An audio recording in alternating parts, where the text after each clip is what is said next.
من باقي من الشيطان إنه يجري في الخلق من باقي الشيطان من يولي وبال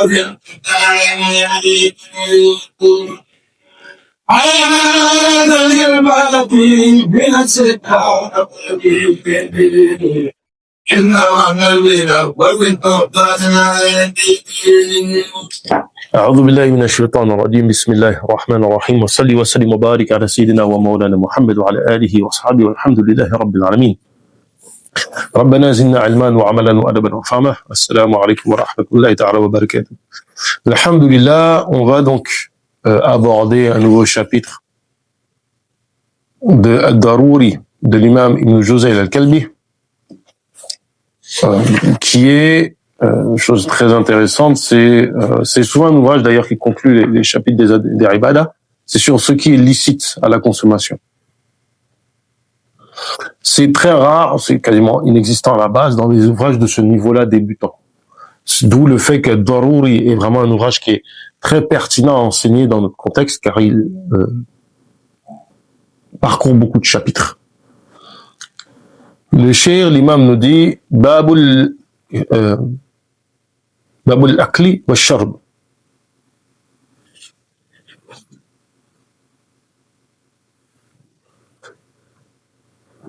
L'imam nous dit حرم الله أكل الميتة والدم واللحم الخنزير إلا من اضطر لذلك من شدة الجوع.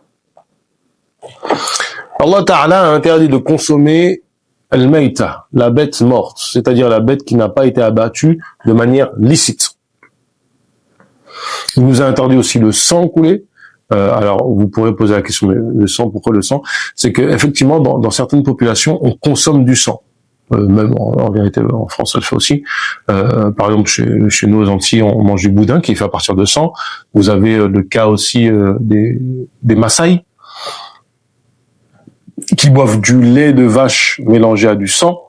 Vous avez même c'est un truc qui se fait, c'est le steak de sang. C'est-à-dire qu'on prend le sang coagulé, en fait, on en fait un steak. Donc ça se fait. C'est quelque chose qui se fait.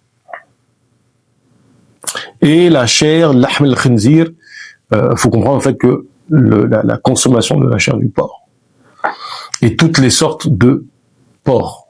Donc ça va du babiroussa que l'on peut trouver en Indonésie. Donc on peut aller vérifier c'est quoi un babiroussa. C'est une forme de suidé, donc de l'espèce des porcs, qui a une particularité, c'est que il meurt à cause de ses propres défenses. Parce qu'en fait, les défenses grandissent, et au bout d'un moment, elles s'enfoncent dans le crâne. Vous avez les phacochères, les potamochères que l'on va trouver en Madagascar, et évidemment les sangliers. Et d'autres espèces qui sont apparentées suidées. Et donc, tout cela est interdit. Sauf, par nécessité, du fait d'une faim très forte. Des affres de la faim. Alors, c'est ce qu'il faut comprendre, c'est très important, c'est que on parle de la personne qui, du fait de la faim, craint de perdre, par exemple, souvent on dit la vue, ou de perdre un membre, qui, vraiment la faim peut le rendre malade, même le tuer, littéralement.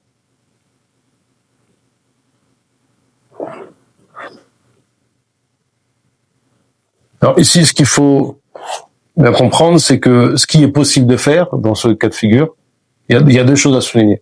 La première, c'est que il est possible de faire des provisions de cette viande illicite. Il est possible de faire des provisions de cette viande illicite. À la base, du moins impure, mais qui est licite, ici de façon exceptionnelle. Et il redevient illicite strictement de la manger lorsqu'on retrouve autre chose à manger. Donc ça, c'est quand on n'a que ça pour se nourrir. L'autre chose importante, c'est qu'il y a une hiérarchie.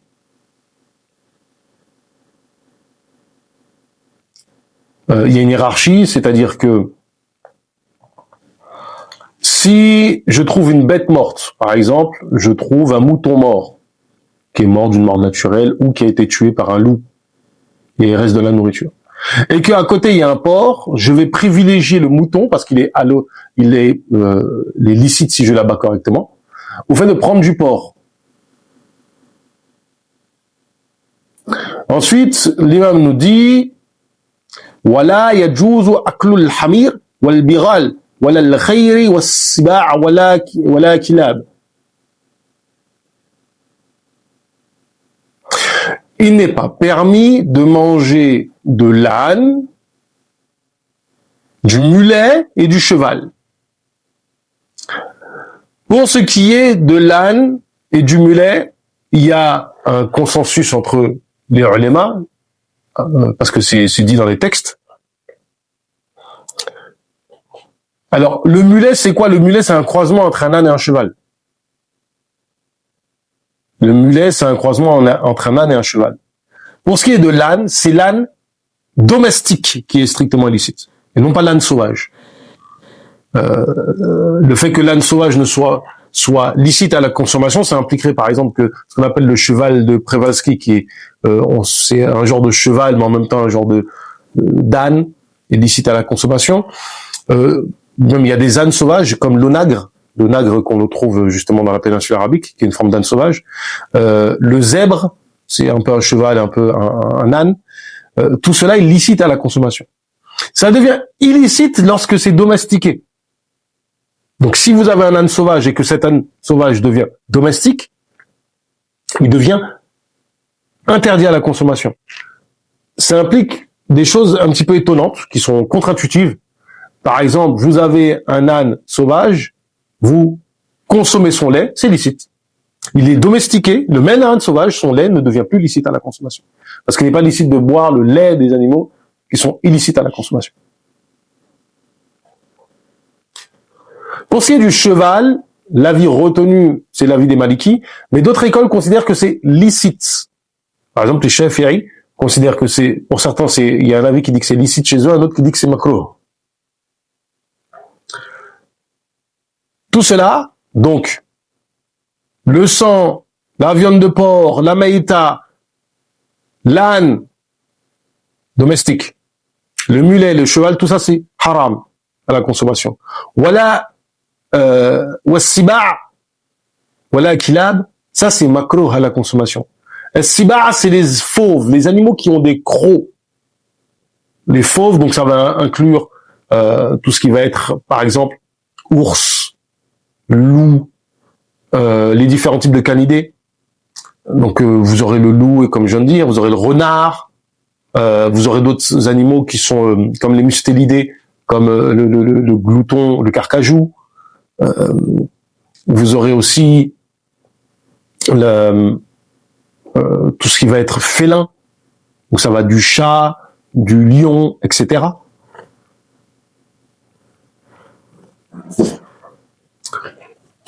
Tout cela, c'est makruh à la consommation. Ça implique quoi? Ça implique que si c'est abattu correctement, ce n'est pas le manger. Évidemment, la chair est pure. La chair est pure.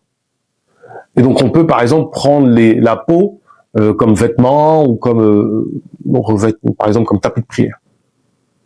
Par contre, quand un animal est makruh à la consommation, ses excréments, ça c'est intéressant de souligner, ses excréments sont impurs.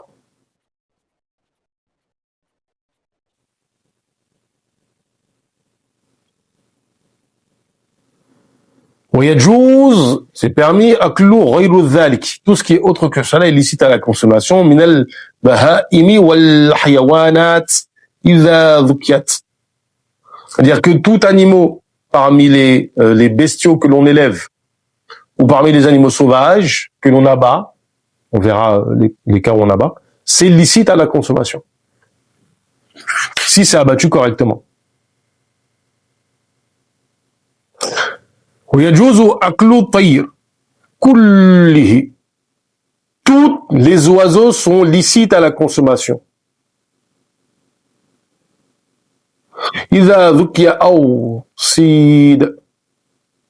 Tous les oiseaux sont licites à la consommation, même les rapaces. Même les rapaces.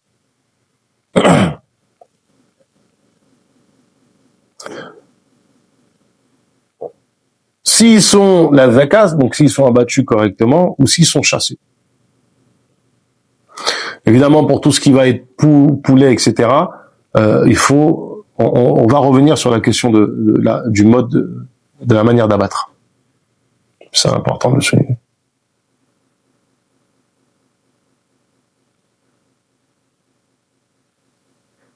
ولا بد في الذبح والصيد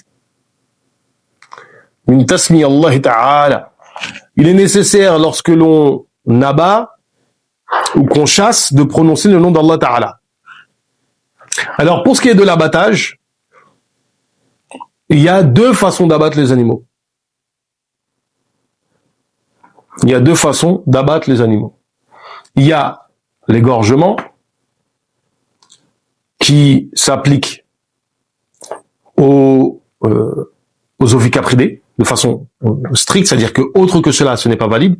Et pour que l'égorgement soit valide, il faut que la trachée soit tranchée et les deux carotides. Ces deux choses-là doivent être totalement tranchées.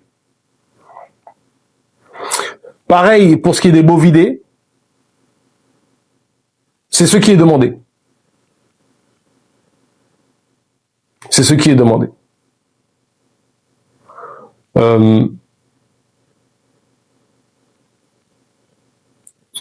Cependant, si on pratique, alors, je ne sais pas comment on appelle ça en français, mais c'est le fait de percer la base du cou.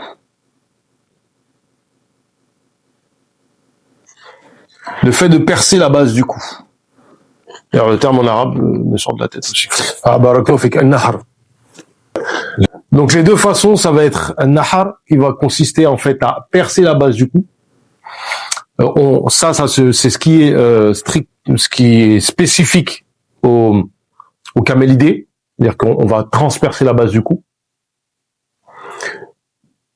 Est possible pour les bovidés, ça rend licite le bovidé, mais ce n'est pas permis aslan à la base de le faire. Ce qui est demandé, c'est l'égorgement.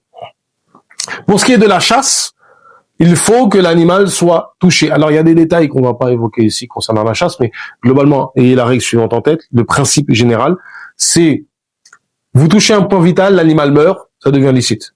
À partir du moment où quelque chose l'a transpercé, comme une balle de fusil, comme une flèche, et comme on le verra aussi avec l'animal que l'on utilise pour chasser.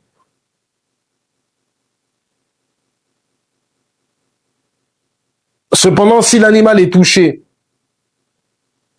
et qu'on arrive auprès de l'animal et qu'il est blessé, il est obligatoire de l'égorger. Pareil, si on arrive que l'animal est blessé à un point vital, mais qu'on atteint alors qu'on est arrivé auprès de lui pour l'égorger, tous ces cas-là, ça ne sera pas licite. Donc, le fait de chasser avec une fronde, par exemple, en jetant une pierre, ça ne rend pas licite la consommation.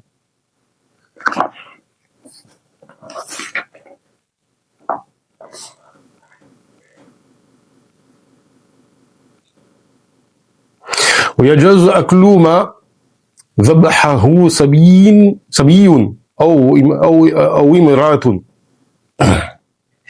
ويجوز أكل ما ذبحه صبي أو امرأة. Il est permis de manger ce qui a été abattu par un enfant ou une femme. Alors pour ce qui est de l'enfant, il faut que ça soit un enfant qui ait sa raison, c'est-à-dire qu'il ait l'âge de raison, qu'il comprenne ce qu'il fait. Et pour la femme, c'est évident. Certains pensent que ça serait détestable, mais l'avis que c'est retenu, c'est qu'il n'y a aucun mal. Alors c'est pas dans les habitudes, c'est pas coutumier, mais il n'y a aucun mal. ويجوز صيد بالسلاح وبالكلاب المعلمة وشبهها إذا أرسلها صاحبها على الصيد. Il est permis de manger, donc ce qui a été chassé avec évidemment un outil de chasse. Donc si vous chassez avec une épée ou ce genre de choses, tout ce qui va trancher, qui va transpercer, ou avec un chien de chasse, ou ce qui est équivalent. Donc ça va impliquer, par exemple, le chien de chasse, mais ce qui est équivalent au chien de chasse, ça c'est par exemple les guépards. À une certaine époque, les gens chassaient avec des guépards. Vous avez aussi le fait de chasser avec des oiseaux de proie, des faucons. Ça se fait encore un petit peu aujourd'hui. Et donc pareil, ici il y a des détails sur comment l'animal, quand il tue, quand il va chercher, il y a vraiment des détails. Des fois il y a des trucs complexes. Si l'animal, en fait, on le voit disparaître et qu'il ramène l'animal, etc. Mais globalement, sans rentrer dans ces détails-là, si le chien, vous l'envoyez chasser, par exemple, un lapin, il arrive, il attrape et puis il brise le cou du lapin, il vous le ramène à manger, c'est parfaitement licite. Pareil pour un oiseau, etc. Et il y a même la question de est-ce qu'il mange une partie. Globalement, on est sur le cadre du licite, mais comme je dis, il y a des détails, c'est pas à ce niveau-là qu'on les aborde. De toute façon, en France, c'est très peu de musulmans au final chassent. On aurait été la chasse serait beaucoup plus répandue, je serais rentré dans quelques détails. Là, ce qui nous intéresse, c'est surtout le fait d'égorger quand même. ويجوز أكل طعام اليهود والنصارى. Il est permis de manger la nourriture des Yahoud et des Nasara. وأكل ما ذبح مما يحل لهم في دينهم. Et donc de manger ce qu'ils ont abattu parmi ce qui est licite dans leur religion.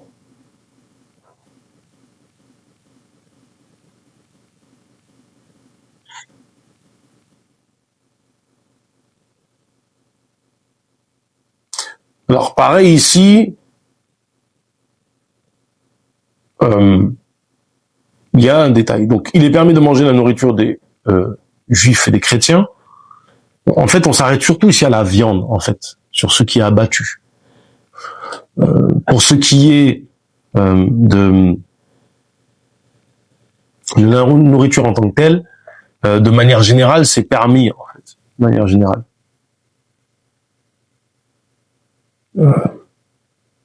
Même si c'est pas des juifs ou des chrétiens. Par exemple,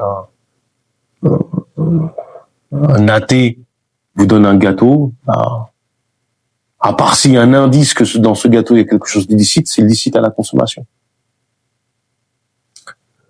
Là, il y a une question qui peut se poser, c'est la question en fait du fromage, parce que souvent le fromage est fait à partir de présure, et la présure, vu qu'elle est tirée de l'estomac des bovidés, de tous les animaux qui consomment du lait, de tous les mammifères, là peut y avoir un problème, parce que c'est pas abattu en fait de manière licite. D'ailleurs même des fois ils prélèvent la présure en fait quand l'animal est encore vivant. C'est assez étrange.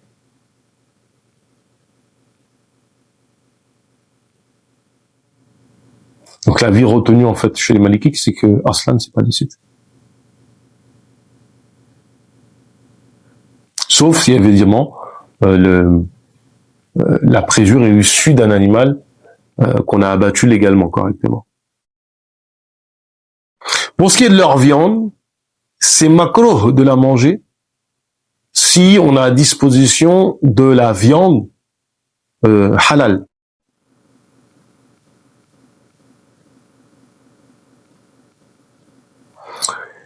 Et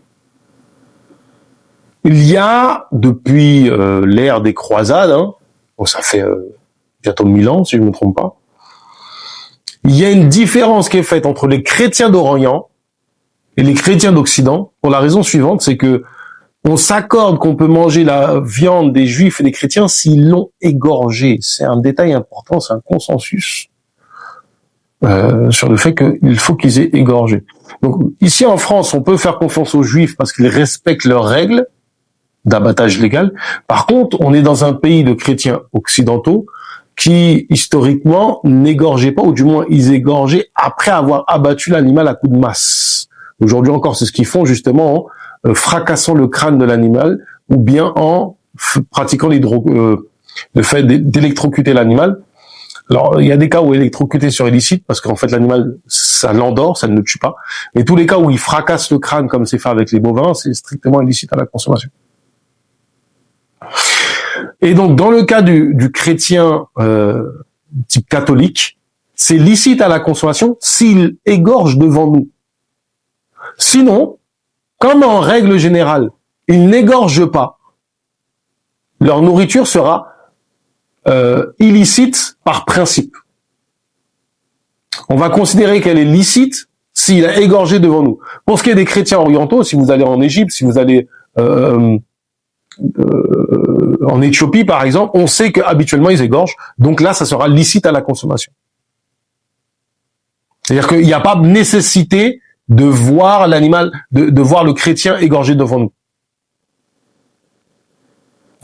Alors évidemment, si c'est licite dans leur religion, mais cette phrase-là aussi, il faut faire attention, parce que par exemple, certains chrétiens estiment que le porc est licite dans leur religion. Est-ce que c'est licite pour nous? Non.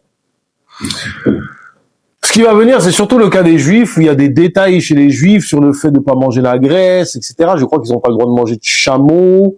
Il y a tout un détail. Donc en fait, ce qui ne serait pas licite dans leur religion, c'est surtout chez les Juifs que ça s'applique cette règle-là, ça ne serait pas licite pour nous, parce qu'ils n'ont pas le droit de le manger eux.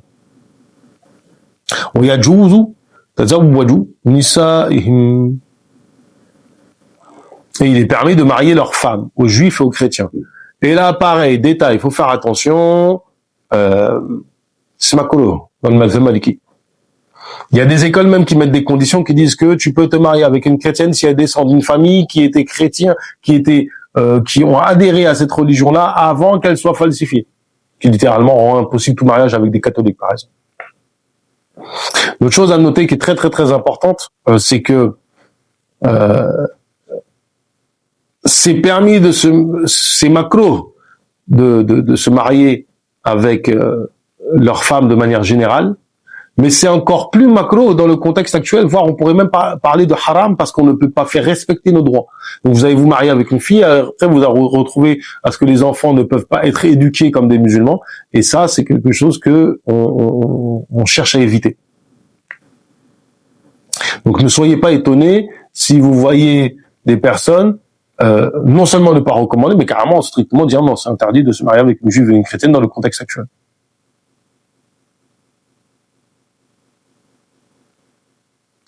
Le fait de boire du vin est strictement illicite.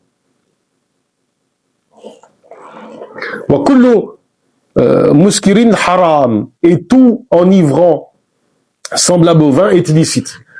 Et il faut savoir que dans l'école, la définition du muskir, de ce qui enivre, c'est ce qui va donner une forme de joie et une excitation. En gros, en fait, c'est tous les alcools. Autre que l'alcool, en réalité, ce n'est pas un muskir, ça va être un mufsid, donc ce qui altère la raison, et ça va être interdit à hauteur de... ce qui va être interdit, c'est la quantité qui altère la perception. Donc par exemple, si on prend le cas de certains psychotropes, on pense au cannabis ou à d'autres psychotropes, ce qui va être strictement interdit, c'est pas la consommation en tant que telle, c'est ce qui va rendre, qui va altérer la perception, la raison de la personne. Dans le cas donc évidemment du vin ou de tout alcool, c'est strictement illicite, c'est-à-dire qu'une simple goutte sur la langue, c'est interdit et vous méritez la peine de 80 coups de feu pour la consommation de vin. Tandis que dans le cas de consommation de psychotropes, ça va être interdit, comme je l'ai dit, ça va être interdit, non pas de consommer en tant que tel, mais ce qui va enivrer. Donc par exemple, quelqu'un qui va consommer du cannabis d'une façon, par exemple, il va faire du thé, mais ça va pas lui altérer la perception, ça serait licite. Pour ce qui est de fumer, l'avis en fait qui est en vigueur aujourd'hui, c'est évidemment c'est l'interdiction. Il y avait deux avis qui existaient dans le mazhab de l'imam Malik, c'est la permission et l'interdiction. Pour ce qui est de l'interdiction, si vous voulez, l'argumentation c'est la suivante, c'est la question du gaspillage, la question de la mauvaise odeur que ça met sur la personne, le fait que aujourd'hui, en tout cas, et à l'époque c'était pas le cas, on est établi que ça soit mauvais pour la santé, etc. Donc grosso modo, si vous voulez, aujourd'hui on est strict sur l'interdiction, avec des arguments qu'on peut discuter, il n'y a pas évidemment. C'est la fatwa qui est en vigueur à Touba d'ailleurs, l'interdiction stricte. Mais il faut savoir que l'avis qui rend licite cela existe au sein des Malikis. C'est un avis qui est donné par. Moi, je connais des chouyours qui donnent encore cet avis-là avec des détails expliquant le pourquoi du comment. Parce que historiquement, effectivement, c'est les deux avis qui ont existé. Dites-vous que même dans certaines écoles, ils sont allés loin en disant que une femme qui fume, ça peut rentrer dans sa nafaqa. C'est ce qu'on trouve, par exemple, dans certaines fatwas du madhhab hanbali, il y a 150 ans. J'avais regardé un frère donner des détails sur les avis des contemporains, et je sais plus si c'est encore en vigueur. Allahu a'lam, faudrait se rapprocher des frères. Il faut bien comprendre, voilà, que les deux avis existent. Donc, il y a d'autres écoles qui vont parler de karaha, de détestabilité, et même cette détestabilité, c'est pas chez tout le monde. J'ai envie de vous dire, par exemple, vous allez en Indonésie, l'avis que c'est licite est encore en vigueur, il est encore donné. Donc ne sois pas, c'est quelque chose sur lequel en fait, en réalité, c'est pas catégorique.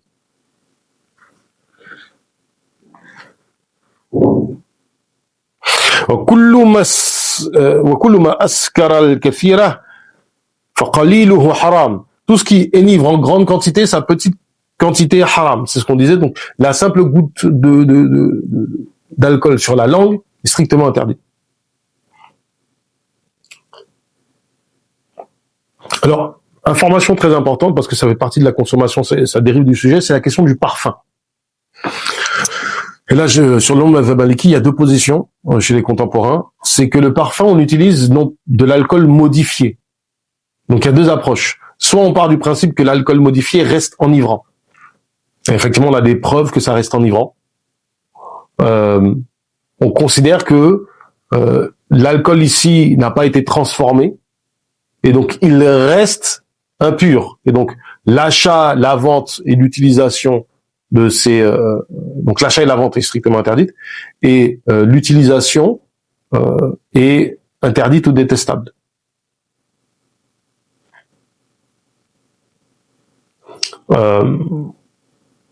Il y a ensuite un avis qui dit que, vous savez qu'on prend l'alcool, en fait, l'alcool modifié, c'est un alcool dans lequel on met une substance qui le rend impropre à la consommation.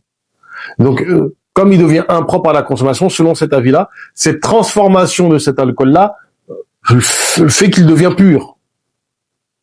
Et par conséquent, les parfums sont purs. Parce qu'en fait, le diluant, qui est fait avec de l'alcool, est mis dans l'essence de parfum qui, elle, est totalement est de l'huile en réalité, et donc ça devient pur à ce moment-là. Donc ça reste pur. ولا يحل بيع الخمر ولا شراؤها وثمنها حرام. Et il n'est pas licite d'acheter, de vendre du vin ou d'en prendre son prix. Et donc ici, c'est important, c'est que il y a ces trois choses-là. Il y a aussi le fait de le porter, le fait de le stocker, le fait de le consommer, le fait de s'asseoir avec quelqu'un qui est en train de le consommer, le fait de passer salam à des personnes qui sont en train de consommer de l'alcool. Tout ça, en fait partie des choses qui sont illicites au sujet du vin. Il y a une dizaine de choses qui sont interdites au sujet du vin, qui sont maudites. ومن السنة الأكل باليمين. Fait partie de la sunna le fait de manger avec la main droite.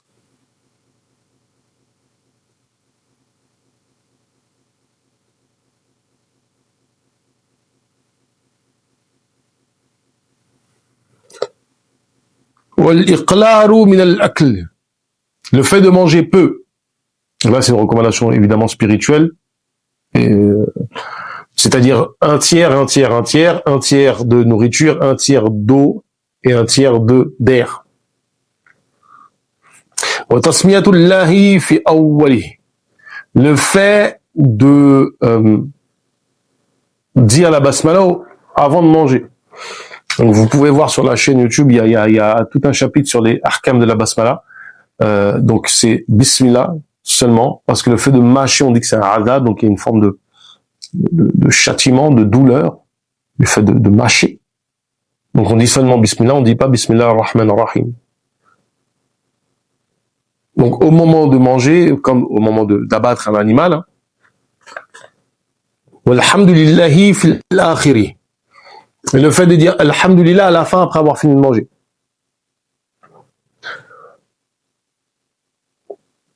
Si, lorsque l'on mange, on a oublié de dire la basmala, on peut se rattraper au moment de manger en disant Bismillah fi awalihi wa akhirihi, dans une version, ou Bismillah fi l'oula wa l'akhira, dans une autre version.